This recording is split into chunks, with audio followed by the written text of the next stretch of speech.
Ayni vaqtda Farg'ona shahrida havo ifloslanishi rekord darajani tashkil etmoqda. IQ-Air portalining ko'rsatishicha, 30-noyabr soat 20:00 holatiga Farg'onada havoning sifat ko'rsatkichi 1093 ni tashkil etmoqda.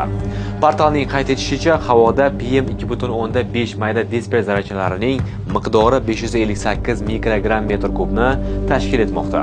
Shuningdek, shahar havosida zararli zarralarning miqdori belgilangan me'yordan 111.6 marta ko'p ekanligi qayd etilgan. Farg'ona shahar hokimligiga ko'ra, shaharda havo sifatini yaxshilash maqsadida markaziy ko'chalar, yo'l yoqalari va daraxt butalariga muntazam ravishda suv sepish ishlari to'xtagani yo'q. Taassufki, ayni damda Toshkentda ham havo sifati ancha yomon holatda. Poytaxtda havoning sifat ko'rsatkichi 341 mikrogramm metr kub bo'lib, bu belgilangan me'yordan 49 martaga yuqori.